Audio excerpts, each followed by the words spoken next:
So when did you open here in Farnham, and when did the business actually become profitable? Well, I suppose I opened here 3 years ago last December, and I remember having one time that I was worried about money, and I went running to the bank, and I had a really good relationship with my bank manager at the time, not my bank manager but my business manager, and she became a client of ours as well, and I went running over there and I was like, I really need an overdraft. And she was like, I'm surprised you haven't got one already, but we can sort that out for you. So she sorted it all out for me, and then I never actually used it. For the whole 2 years before I opened Horsham, I never even used it. And it wasn't that I had made loads of money, because this salon will never be profitable, like massively profitable. I'll probably make 15 to 20 grand profit this year in year 4, if I'm lucky. But the thing is, I was free labour. I didn't pay myself for the first 6 months.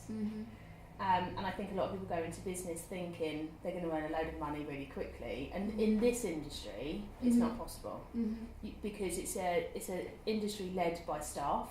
I can't do my treatments, I can't offer my service without staff. So yeah, I was free labour. So I didn't spend loads of money on staff at the beginning. So I would probably say we were a bit profitable in year 2, nothing major. But because we saw the revenue coming in and we were looking at gross revenue, we were thinking, we're onto something here. And I wanted, when I created this salon, I didn't create it to make loads of money. I wanted to see if it worked, if the concept worked. Because if the concept worked, then I can diversify it. It was more of a study almost. Precisely, yeah. Because I never created this to be a one salon wonder. I created it to have a chain. And so I wanted to see if it worked. And that was part of your business plan in the beginning? Always to have a chain? Yeah, it was always to have numerous salons. My goal was originally 10 in 5 years, which is really unrealistic now. So was it harder in terms of what you had to put in the hours? Definitely. What you did earlier? Yeah, but luckily I set this one up with no kids. Yeah. So it cost us a lot less to set up. So my original budget was 14 grand to set this up. 14? Yeah, 14. And then I realised I had to pay a deposit for property. Then realised again, I didn't even budget for bills, so I didn't know I had to put a deposit down.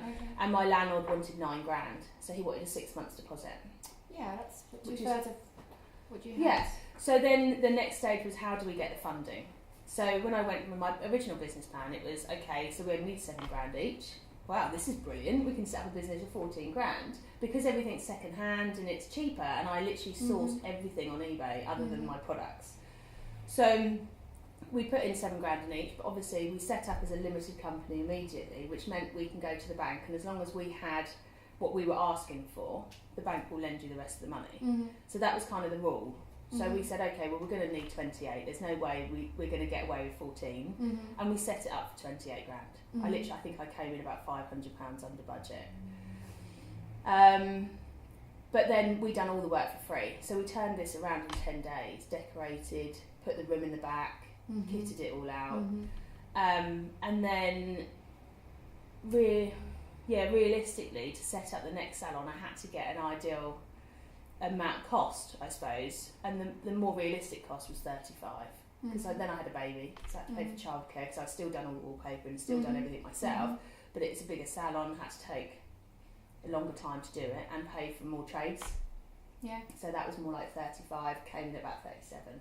Okay. When I decided to expand to Horsham, because I knew that this worked, the concept worked, the client reviews, because all I cared about at the time when I opened was clients.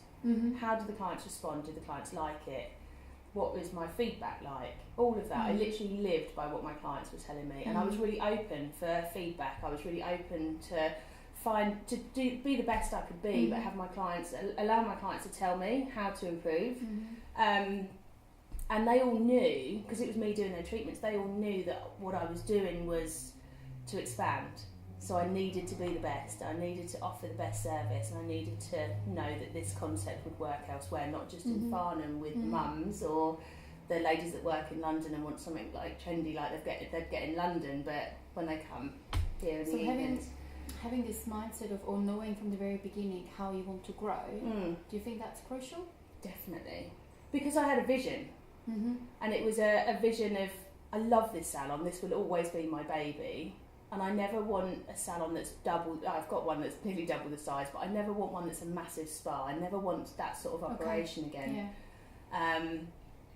So when I found Horsham, I said I still want the same feeling. Like, we do private parties here, and everybody can just hang out in the same room. The treatment rooms, the ceiling, the walls don't go to the ceiling, so it's a little bit open but private. But it's so much fun when you've got all the friends in and they're all talking to each other through the walls and stuff. And when you've got kids parties in here, because they're really popular. In here? Yeah. So we do like anything from, we've done a kids party for 4 years old before, but it's normally anywhere between 8 and 13.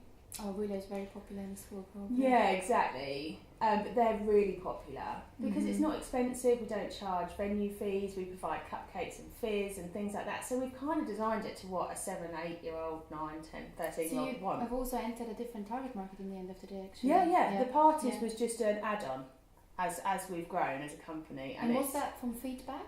Or was there a request? Yeah, there was a request by one of our mums that said, I've got a daughter, she used to come in here all the time with her daughter. And then we created the mini me treatment in the beginning, and then it just came from then. And then I said, it's a really good concept because we're so small. It's an intimate space that we can allow that to happen. So then we started getting NCT groups coming in with their babies because we're baby friendly and there's no odours like you would get in a normal nail salon. So then the clients first, and then staff, then business. Okay. Because happy staff, happy clients, happy staff, lots of money.